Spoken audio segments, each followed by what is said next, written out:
Hey everyone, thanks so much for tuning in today. My name is Heather Wilson. I am a home loan specialist here at Churchill, and I am joined by... Hey everyone, my name is JD Young. I am a realtor, accredited buyer representative, and certified residential specialist with Southern Life Real Estate based right here in Brentwood, Tennessee. And JD and I are going to talk you through the process of buying a home in today's market with our off-camera host, Blake. And if we're ready, Blake, let's get started. Awesome. Well, yeah, let's get started. So, speaking of getting started, where do you even start when you're thinking about buying a home? What is the first thing you should actually consider? Sure. So, really, when you first sit down and you talk about buying a home, really what you want to focus on, what are your goals in buying a home, right? So are you looking to expand your family? Maybe you need a little more square footage. Are you thinking of you want to be a little closer to the office? Maybe your home has now become your office. So there's definitely a lot of things you want to consider up front when you look at purchasing a home. Keep those goals in mind throughout the process. And one of the people that is going to be instrumental in helping you achieve those goals and achieve the house and buy the house that does keep those goals in mind, obviously, is a realtor. And you want to make sure you have a realtor who knows the area, who is very, very well versed in the area and can help. Yeah, it's very crucial as a home buyer to have that partnership. Not just with your home loan specialist, but also with your agent.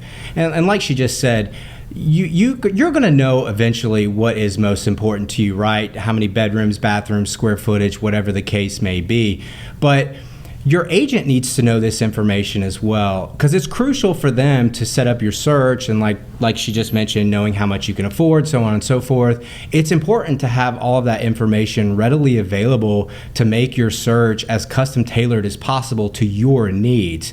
And partnering with an agent is probably one of the most important elements in buying a home, because let's face it, it is the biggest investment and the biggest purchase of your life. And really, the only way I can really truly describe it is with an analogy of saying, if you ever had to go to court and represent yourself, would you do that, or would you hire an attorney? And most people hire an attorney, and why do they do that? Because they want that representation. And when you hire an agent to represent you, they're representing your best interest, and they're going to protect you throughout the course of your transaction and even after it's over with. Sure. And obviously that's very important. What also is very important, last but not least, you want to get pre-approved. Before you even start your house search, you want to know how much you can afford, and not only how much you can afford, but what you're comfortable paying every month in your mortgage. So definitely get pre-approved and even look at possibly becoming a certified home buyer. That's a great segue into my next question, Heather. How does becoming a Churchill Certified Home Buyer help make your offer more competitive versus being pre-qualified or having a standard pre-approval? Sure. So a certified home buyer pre-approval, basically what it does is it takes your standard pre-approval one huge step further. Okay. And how we do this is we're actually able to take you through underwriting before you even make an offer on a house. Why is this a good thing? This is a really good thing, because when you do go to make that offer, especially in multiple offer situations, which is very, very common in today's market, you're going to submit, with your offer, you're going to submit a fully underwritten mortgage commitment, not just your standard pre-approval letter. So the seller and the listing agent are going to see on that letter that you have been through underwriting. The underwriter has reviewed your income documentation, your asset documentation, and has already conditionally approved your loan, which is a huge step forward. And this just gives the seller more confidence in your offer, and it can absolutely stand to put that offer heads and tails above the rest. JD and I actually had a mutual client who was a certified home buyer. Yep. In a multiple offer situation, JD submitted the offer with that certified home buyer letter. And what I actually did, I followed up that offer with a phone call to the listing agent to let her know that he's a certified home buyer. What does this mean? They've been through underwriting. You know, they are completely conditionally approved already, just waiting to find the house, which he did. Exactly. And Our client actually did get his offer accepted, and the listing agent reached back out to us to let us know the reason the offer was accepted is because the seller had more confidence knowing that he was certified home buyer pre-approved, and there were actually other offers that were above our client's quite offer. A few, they actually, offered above our client, but his offer was chosen. So I always recommend anything right now in this market, any extra tool you can have in your home buying tool belt, honestly, it's crucial. And being a certified home buyer is just one of those things that is just going to put you heads and tails above the rest. Great. Now, we've talked a lot about this market, this current market. We are currently in the middle of an inventory shortage. What are some steps someone can take to ensure that they secure their desired home? Sure. So, be certified home buyer pre-approved, first and foremost. Yeah, I think in addition to that, when it comes to making your offer, in ways that you can stand out, let's just be honest. Like she was just mentioning, pretty much every single one now is multiple offer situations. So you can't hesitate, you can't delay, even though it might say the seller is going to allow showings from Thursday to Sunday, and they're going to stop them at 5 p.m. on Sunday. That doesn't always necessarily mean that they can't take an offer beforehand, because the seller can do whatever they want to. So if a house lists for sale and it fits every checkbox that you are looking for as a home buyer, go ahead and make the schedule, make the showing, and get out there as soon as possible. Like Heather mentioned, being pre-approved or a certified home buyer, that is crucial as well, because you want to know as a buyer what your buying power is so that your agent can make sure that they are sending you the right homes to look at and not really wasting your time, essentially. But when it comes to making the offers to be standing out over the other ones, try to make your offer as clean as possible. And by clean as possible, I mean, don't ask for everything under the sun.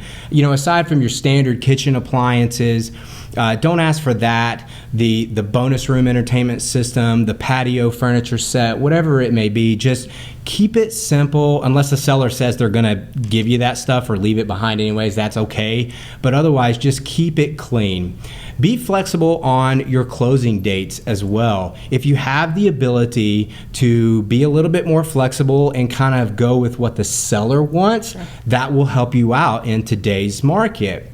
Yeah, we've seen too where a seller may want to stay through the school year. They want to keep their kids in the same school, and a lot of times buyers right now are allowing that to happen, whether it be a month, whether it be 3 months. I mean, buyers are allowing the sellers to stay in the home. And one of the last things I think too is just be educated about the process. When you partner with a realtor, make sure that realtor can explain to you the home buying process. Your home loan specialist here can explain the mortgage side of things, just so that you're educated. We're not asking that you have everything memorized, but you at least have the general knowledge of what the process is going to look like from start to finish. Sure. And one of the other things, maybe just be a little more flexible on the areas that you're focusing on. Maybe expand your search areas just a little bit. And again, Realtor can absolutely help you with doing that. Absolutely. Mm-hmm. That's so awesome. Is there anything that a buyer can do or a seller could do during closing to even make their offer more competitive? Well, I think in terms of making their offer competitive, yes, Blake, there's quite a few things actually. As I just mentioned, making your offer as clean as possible, that's the first thing. The second one with the closing date, we've already just touched on that. Heather mentioned the post-occupancy arrangements with the seller after close. Look, if you've got the ability to do this stuff, take full advantage of it. We understand that each scenario is going to be unique to that individual buyer as it presents itself. So just do what's in your comfortable factors and move forward with that. But other things you can do with your offer is maybe look at potentially doing an as-is purchase. You still allow yourself to do your home inspections in the said time frame that you establish in your offer, but essentially you're just guaranteeing your seller that you're not going to ask for any repairs whatsoever with the home.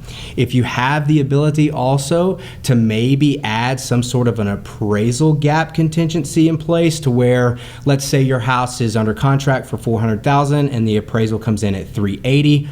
but you tell the sellers, we will pay $5,000 over the appraised value to complete the transaction. If you have the ability to do that, that is another way that you can stand out above the other offers. Because again, that's the whole goal here, right? Is to make your offer look better than everyone else.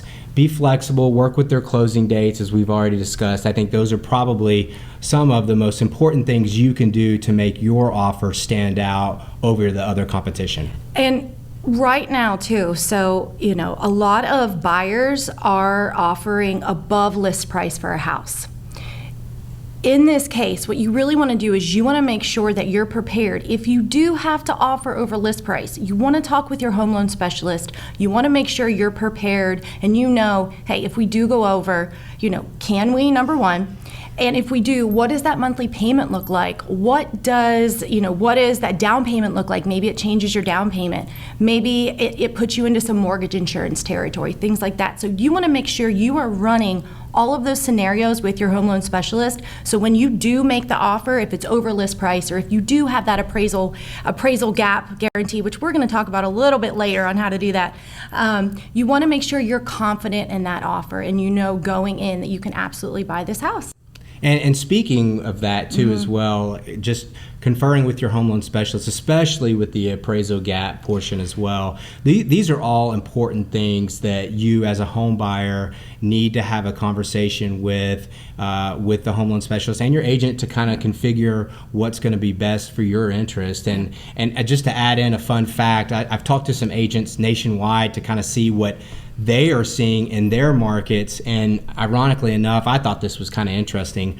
An agent I spoke with in Destin, Florida said they're seeing buyers, if they own vacation rental properties down there, maybe not necessarily at the beach, maybe in the mountains somewhere, they're offering like a free week stay at their vacation rental during peak rental season, which is right now. So you kind of have to get a little creative. Again, not every scenario is going to be the exact same, but if you have the ability, hey, why not? I mean, the pizza party one, right? Yeah, so we actually, it's funny enough, had an offer where, they offered, if you were to accept this offer, we will deliver 2 pizzas to your residence. So, I mean, it's just a funny thing. I've seen where people are saying they'll name their first child after the sellers. It's just, that is not necessarily going to get you ahead, but really just having a plan in place and being confident in your offer, that's absolutely going to help for sure.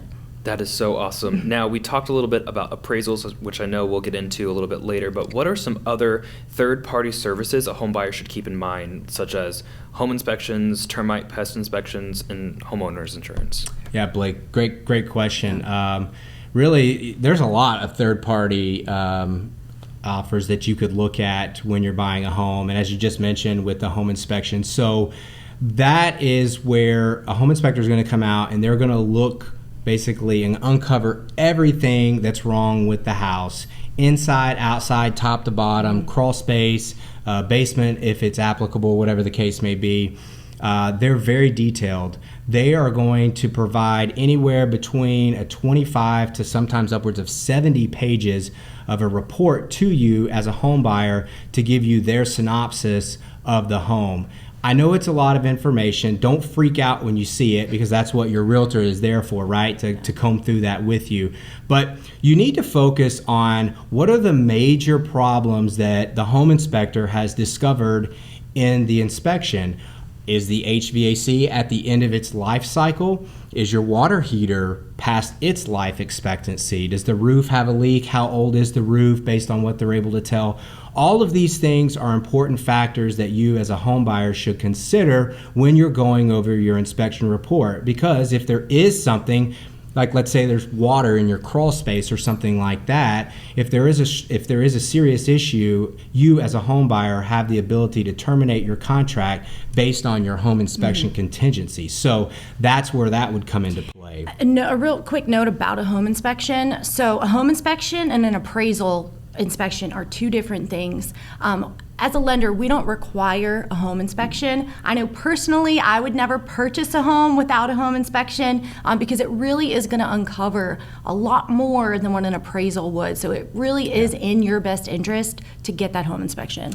That's exactly right. And then there's other things that you could look at as a home buyer as well. So here in Tennessee, it's termed the Wood Destroying Insect Infestation Report. I know it's a mouthful, but essentially any wood destroying insect that could cause damage to a home, termites, carpenter ants, carpenter bees, those are just a few right there. That's one that you could look at exploring as a home buyer. If your house was built on or before 1978, a lead-based paint inspection could be in your future as well, because the lead-based paint is toxic. Another one you could do as a home buyer is a radon inspection. And essentially, most home inspection companies have the ability to do this, but they come out and they do air samples for up to 48 hours, and they're basically measuring the picocules per liter. EPA standard is 4.0 picocules per liter, so as long as you're at or below that, the EPA has pretty much said those are safe exposure levels to radon. Another one that you could do is maybe if your home inspector discovers a structural issue with the home, you could consult a structural engineer to maybe see if any sort of repairs need to be made and what might need to be done. Let's touch on real quick why some of these common inspections are being waived. Why are you seeing these being waived? I think it all goes to having your offer stand out above the other offers, right? I mean, I personally wouldn't recommend any of my clients to waive an inspection contingency, because essentially by removing that from the contract, you are wiping an out off the table of terminating a contract if you find something that is wrong with that property. But again, at the end of the day, you as the home buyer, you're going to have the ultimate say. And if you're comfortable doing that, then explain that to your agent about why you're comfortable doing it and why you want to do it. And you have the final say with that. But wrapping up, I think with some of the other third-party services, you could even, if you're buying a house with a pool, you could even have a pool inspection done. So those are all some of the third-party services that you could look at as a home buyer to pursue in your purchase. Awesome. And Heather just mentioned this a little bit about the contingencies. What are some other common contingencies? And can you just reiterate, why you think that they are being waived in today's market? Yeah. So first off, with a two-part question, I think some of the main contingencies we see in every contract, and again, it may vary state to state, but here in Tennessee, number one is your financing contingency, right? That's put in place so that you can secure a loan with Churchill and able to afford to buy the property. Another appraisal contingency is another one, and that is just making sure that the value of the home is at or above contracted sales price and that you're not overpaying for it. Another inspection contingency would be the home inspection. I don't necessarily, like we just said, mention waiving that unless you're absolutely comfortable doing so. But those are your most common contingencies. A few contingencies that we don't necessarily see, at least here in Middle Tennessee in today's market, is a sale of home contingency.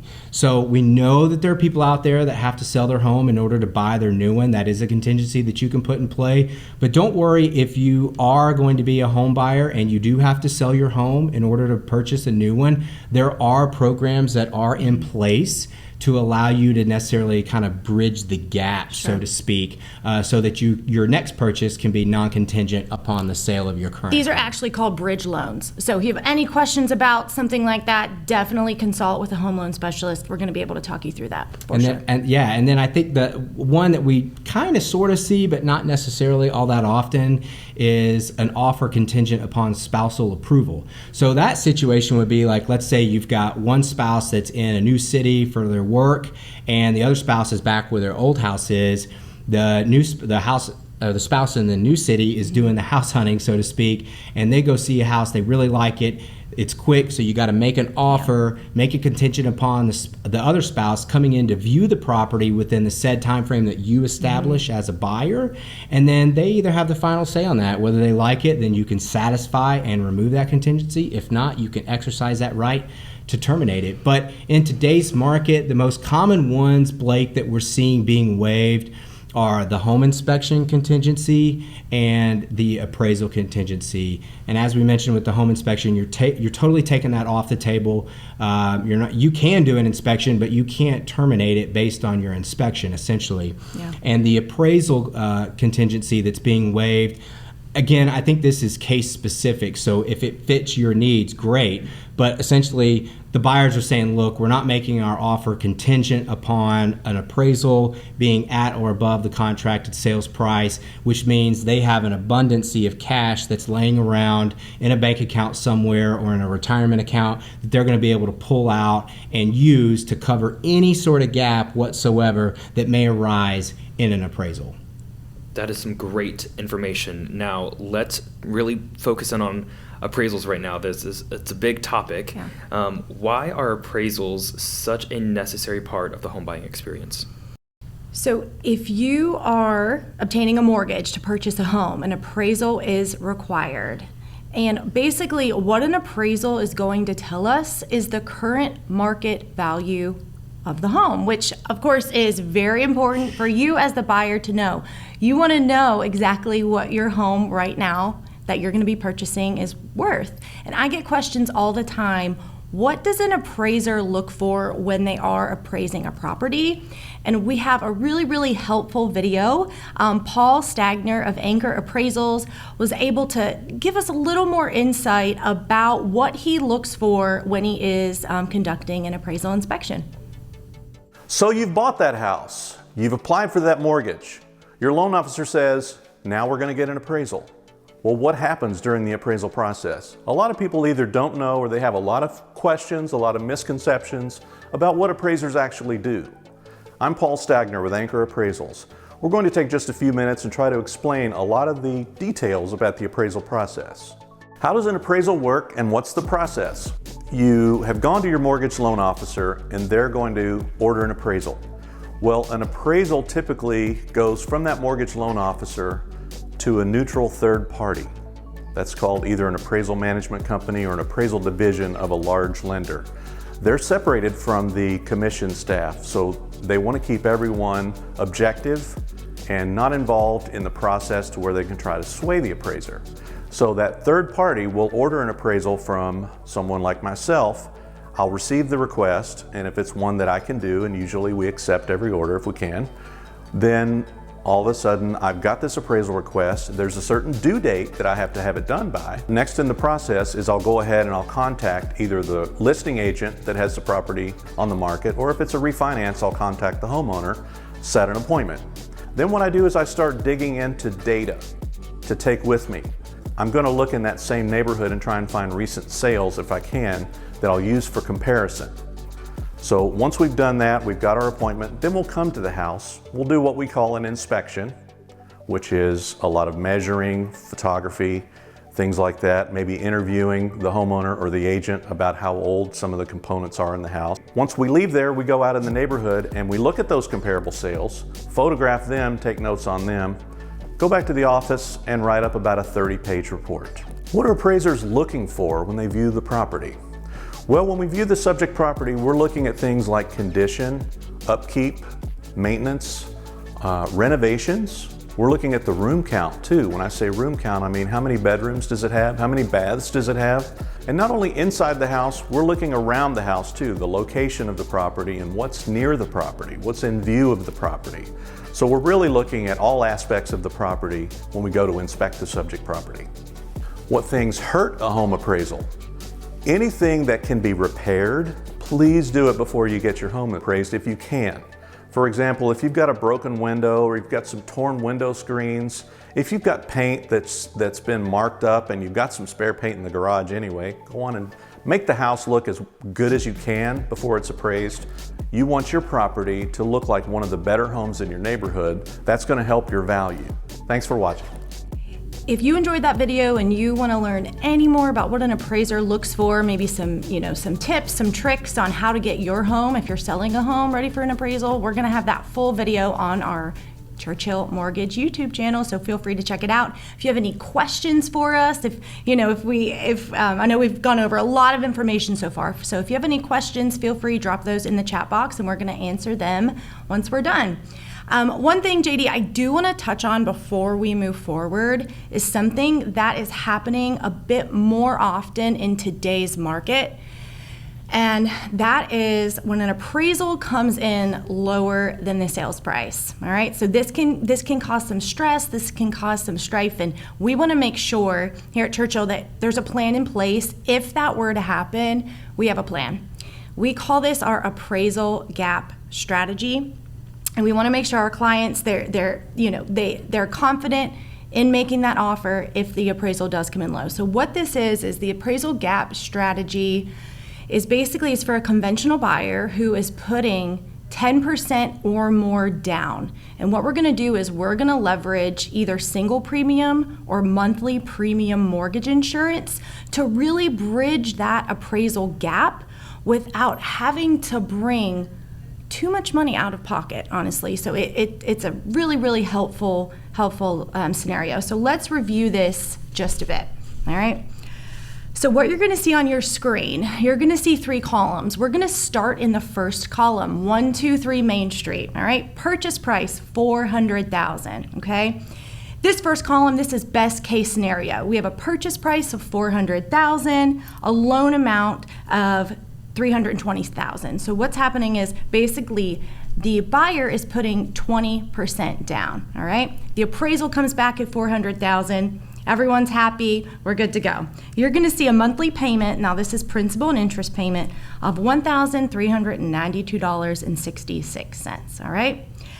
Next column, this is when we have an appraised value that comes in $25,000 under the purchase price, all right? So we're looking at an appraised value, $375,000, keeping our purchase price at $400,000. At this point, we're going to be in some mortgage insurance territory, okay?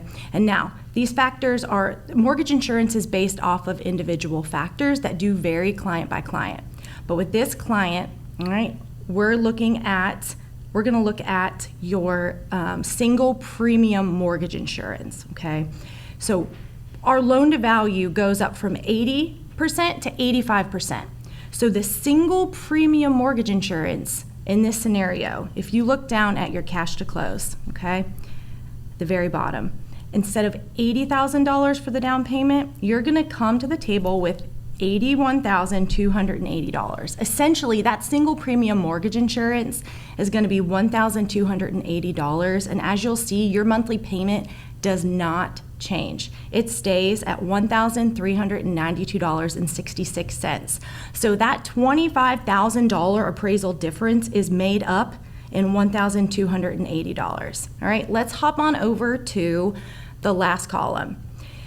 This is, again, the appraisal came in $25,000 under the purchase price, okay? What we're gonna look at now is we're gonna look at monthly mortgage insurance, all right? So again, this individual client, their mortgage insurance factors, if they're paying monthly, you're looking at an additional $35 a month, all right? You'll see that monthly payment go up to $1,427.66. This mortgage insurance, you're gonna pay it for about 3 years. So you're gonna pay an extra $35 for 3 years. As you'll see, the cash to close stays the same. You're not having to bring any additional funds to the closing table. It does stay the same at $80,000. The only additional that you're gonna be paying is $35 a month. So it really, really is, this strategy has helped so many of our clients, again, have that confidence, to make that offer. If appraisal does come in low, we do have this available and this strategy available. And you just want to make sure you're talking with your home loan specialist to make sure you do have a plan in place if this were to happen. That's so awesome. Now, we've talked a lot about home buying, but let's take a further step. A home buyer is now under contract. So now what? What does the loan approval and closing process look like? How long can a buyer expect this process to take? Sure. So you're under contract. We're going to do a happy dance. We're really excited. This is great. We're first going to be really excited. We're going to celebrate with you, and then we're going to get down to business. We're going to get your loan in process, all right? So what we're gonna do first is once we have a contract, we can get your interest rate locked at that time. So at that point, we're gonna really dive in. All right, are we looking at a 15-year? Are we looking at a 30-year loan term? What loan term do you wanna lock in?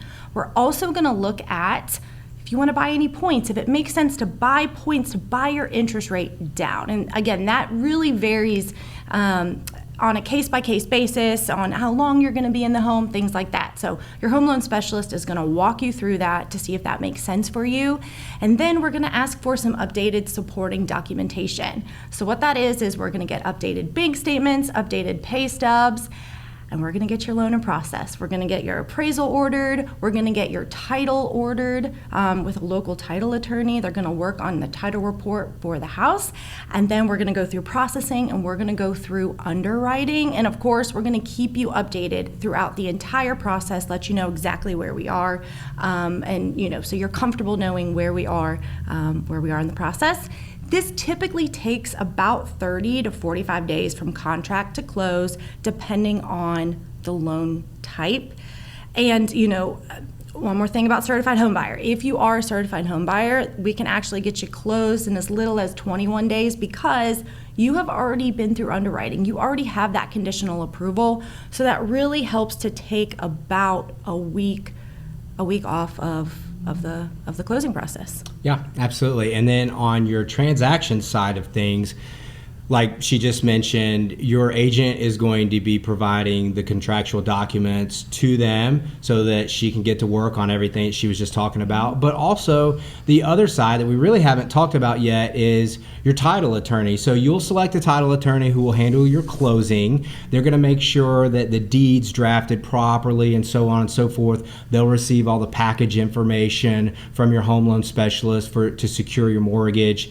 And they will be getting all of that stuff ready. So as it might not look like on the forefront that there is a lot going on between you and your agent outside of probably scheduling your inspections within the first 2 to 3 days after you go under contract and getting everything set up and performed that way. The other thing you're going to be doing is you're going to be getting your earnest money or trust money, if that's applicable in your area as well. You're going to be getting that to the listing agent's office, a title company, your agent's office, whoever's going to hold it. You're going to get that to them. But once the lender has the contract and the title company has the contract, that's where there's a lot of work that's going on behind the scenes that you as a buyer will not see, and you probably won't hear anything about unless somebody from one of those two entities reaches out to you. Yeah. Explain a little bit more, JD, earnest money. Yeah, so earnest money, or depending on where you're at, trust money as it's oftenly referred to, it's just basically a good faith gesture of showing how serious you are of purchasing that seller's home. There is no set standard across the country. There is no set standard here in Middle Tennessee. You could do $100. I've had a client do $120,000. I don't really recommend going that high, but because the more that you do, if there were to be a reason that you as a buyer had defaulted in the contract, the seller could fight to keep that money. So, but anyways, that is just your good faith gesture showing that you're serious about purchasing the property. Thank you. Right. That's some super helpful information. Now, let's take it even another step further. You've made it to closing day. How should a home buyer expect closing day to go? Yeah, so before we even get to your closing day, 3 days before that, you're going to receive your final closing disclosure. And what this is going to have, it's a couple-page document. It's going to have all of the final figures that you're going to see at closing. So your settlement charges, obviously closing costs, your down payment, everything. So at that very bottom line, you are going to see your final cash to close. And at that point, you're going to be able to wire the funds to the title company in preparation for closing. Mostly right now, traditional closings are still very popular. JD is going to kind of walk us through that here in just a bit, but I'm going to go over the two other types of closings that are becoming a bit more popular in today's market. One is a hybrid closing. So what this is the majority of your closing documents are actually digitally signed, okay? Most of them you're signing them online. And then you do actually meet with a notary to sign a couple additional pieces of documentation, and then the closing's done. And then, of course, we have your full e-closings. These became extremely popular last year, as you can imagine. And these really do vary state by state, county by county. Not all states allow them, not all counties allow them. What an e-closing is essentially you're signing everything digitally. You're basically hopping on a Zoom-like call with a closing attorney, with typically your realtor and a notary, and you're gonna walk step by step through the closing like that. So nobody is meeting in person. These are becoming more popular. They just aren't allowed everywhere right now. Of course, these are very convenient as well. So JD, walk us through just a little bit about a traditional closing day. Yeah, and I mean, the hybrid does sound pretty good, to be honestly. But a traditional closing, your closing day, and to get prepared for it, so kind of backtrack just a little bit, you and your agent should communicate. I typically like to do at least 2 weeks prior, but you need to schedule your closing time, not necessarily the date because that's on the contract, but you need to schedule your closing time with the real estate title attorney so that therefore they can make sure that you're blocked off. But for your traditional closing, it's not going to be, I say it's not going to be, there's a good likelihood that you're never going to see the seller at the closing table. Very rarely does that happen. And again, this is kind of a state by state and county by county type environment. So there could be a chance that you might see them there, but chances are you're not. And if they do sign, they'll typically sign before you. But once you get in, you'll provide your government ID to the title attorney so that they can verify your identity. Your home loan specialist will have provided all of your closing documents to the title attorney. You can prepare for closing to last somewhere between 30 to 45 minutes. In extreme circumstances, it could take upwards of an hour, but most of the time you're talking 30 to 45 minutes. Your title attorney is going to go over every single one of your closing documents. I know there's going to be some documents that you may see in there. For instance, like the one is the mortgage application, which you filled out initially in the beginning with your home loan specialist. You'll actually have to sign that one in person, but some of the documents will be redundant. Apologize in advance. We always kind of do anyways, but it's worth it. It's worth it, yeah. And we kind of joke, you're signing your life away because your signature is going to get real sloppy, but sure. I mean, it's all fun and games, at that point in time. Yeah. But once your attorney gets started going over all your documents, they're going to cover them one by one with you. And once all the documents have been signed, notarized, and reviewed by the attorney, at that point in time, that's when your agent will slide you the keys and congratulate you on being a new homeowner. Yay! Yeah, I know, right? You did it! Yay! You were officially a homeowner. And again, we celebrate. There's a lot of celebrating throughout this process, but that's definitely the biggest celebration we're going to have. Absolutely. Yeah. So now, all right, so we've closed. You're a homeowner, and we've done the celebrating. Basically, now what we're going to do is we're going to open to any questions that may have come in throughout our live here. So, Blake, do we have any questions? We do. We have a couple of questions. Theodore has asked, how do you know if the agent has your best interest in mind? Well, I think that's probably a question geared towards me. I would think well, so, Theodore, yeah. it's a great question. A couple of things I think that, I could pass along to you to make sure that the agent has your best interests at heart is, let's just talk about a little bit about your price point, right? Heather and I have had clients that have been pre-approved for way over what the homes that they're searching for. And I tell my clients, I'm like, look, I don't care what you're approved for. You tell me what price point you want to be in, and that's where we're going to go look. I'm not going to try to steer you to go look at higher price properties or whatever the case may be. I let them pick and choose. So that's one example. Another one, too, that you're going to know that your agent has your best interest at heart is if a particular situation comes up in your contractual obligation period or your escrow period, for example, your agent is going to be doing everything they can to fight for you and your interest to make sure whatever it may be, whether it's getting an extension on your inspection time frame, maybe getting an extension on your closing date because maybe your home loan specialist needed some extra information or extra documentation from you as a home buyer. Those are things that your agent is going to do. But a good agent will stand up and fight for you regardless of what's going on not just in the transaction, Theodore, but even after the transaction takes place, because there are times where things come up after closing, and even though you might just think, well, it's over with, we're closed, the agent's done with me, that's not necessarily the case, because the agent, if they do have your interest truly at heart, they'll help you even after your transaction is complete. That's perfect. Our next question is from Dedger. What resources are there if the home inspector fails to find something and you discover them after you move in and close?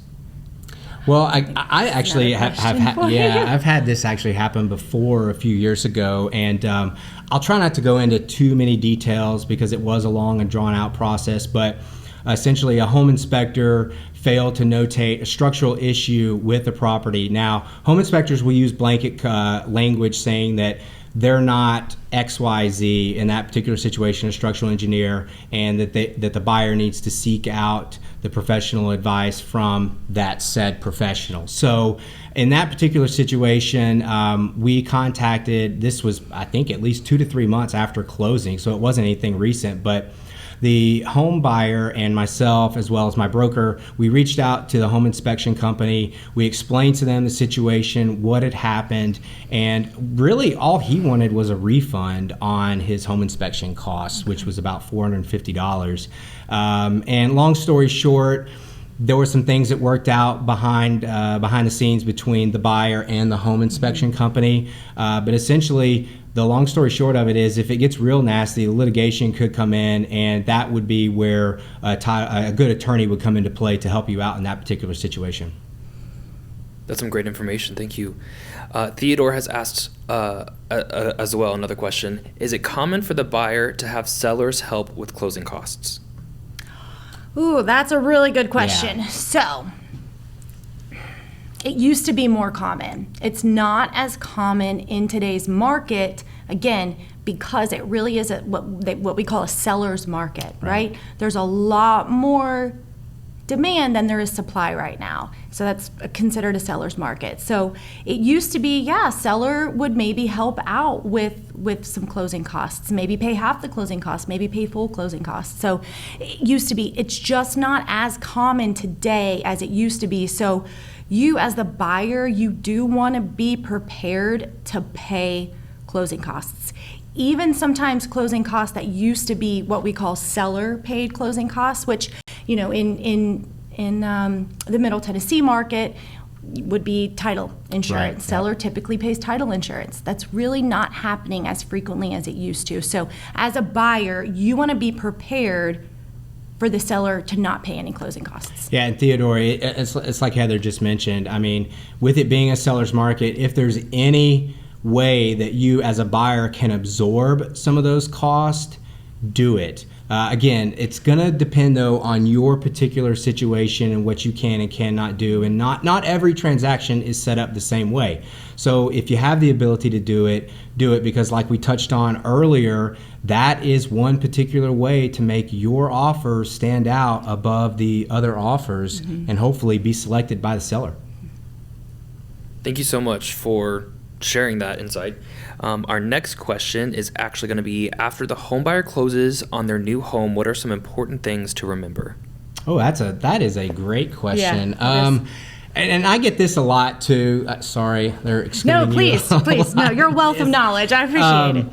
One of the first things that, and this could probably actually be done at least 2 weeks prior to closing, go ahead and get your utilities established, right? So your agent should be able to get that information on who your seller's utility providers are. So your electricity, water, cable, internet, trash removal, you name it, anything you can think of. Go ahead and get those established for either the day of closing or the day after closing. Now, don't forget, if you have a situation where you have a temporary occupancy agreement in place with the sellers and you're allowing them to stay, let's say 5 days after closing, well, then establish your service on that 5th day so that when you move in, you can have your services ready to go. Another one, speaking of moving, is if you are going to use movers, that would be a good time to go ahead and get your movers established, get them set up, date, time, address, and also keep in mind if there is that occupancy agreement in place, not to infringe on that. That might get a little interesting. Yeah. One other thing that you can do that I think a lot of people overlook is get your mail forwarded. It's real simple. You just go online to the post office website, fill out a form. I think there might be a slight fee with that involved now. I'm not 100% sure. I think I had some clients tell me that recently, but just double check with the post office website. It's real simple, easy to do. And then to add to that, and I know I would be guilty of this, is make sure if you have any subscription-based service where you have packages delivered, like Amazon or Target or anything like that, where you shop online, make sure you update your addresses in those databases as well. Because otherwise, if you're like me, I a lot of times just swipe right when I'm looking on Amazon. I don't even look at where it's going. I'm just swiping and buying. But I think one of the most important elements to do post-close is have your house rekeyed. You don't know how many keys are floating around. And speaking of keys, you'll get one at closing, and then typically after them, they'll leave them at the house with garage door remotes and so on and so forth. But make sure you get your house rekeyed. You don't know how many keys are floating around out there that the seller may have given to their family, their neighbors to come feed their dogs or water their flowers. You don't want, downtown. The seller's Uncle Johnny showing up for a uninvited stay, and hey, Uncle Johnny, what's up? And that's really, really important. And it is. And it's safety. It is exactly right. Safety, and it's real simple to do. And nowadays you can get all the exterior doors keyed with one key, so you're not walking around like a key master with 15 different keys. That is some great information. I did not even think about that, but that's so true. Our final question is, how many houses is common to look at before finding the right one? Oh, that's a great question. It is. I would say there really is no set standard. We have a set of clients right now that we've been doing this since March, middle part of March, I think. And really what we should preface this is, truly in today's market, I mean, this is different than even a year ago. The number of houses you're going to look at probably is more in today's market than it would have been in the past, for sure. I know in particular, I've shown some clients in excess of 20 homes. And we still have not been able to land a contract. But I've also had clients that on their first showing, we made a solid, strong offer and it got accepted. Right. So I wish I knew how many your average was, but it's going to vary state by state and region by region. And be prepared, be patient. Your house is out there. It really is. It may just take a little bit longer to find right now. But again, if you're prepared, if you have those strategies in place, if you make a strong offer, you're confident in your offer, eventually, absolutely, you're going to find a home. And if it doesn't work out on the first 4 or 5 that you just absolutely fall in love with, guess what? There will be another one that comes on the market sooner or later that is going to be as good or better than that one was. So like Heather said, just be patient, trust the process, and it'll all work out. Absolutely. I would love to help answer any additional questions that you may have. My name is Heather Wilson. I'm a home loan specialist, again, here at Churchill. My email is heather.wilson@churchillmortgage.com.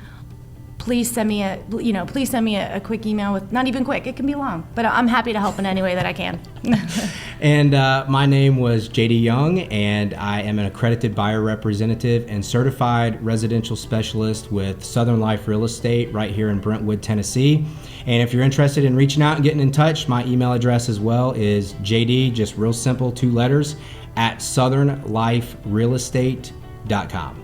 Thanks everybody for joining us. We hope this was helpful information. If you did find it helpful, please feel free to like our video, and you can subscribe and you can comment in the question box below.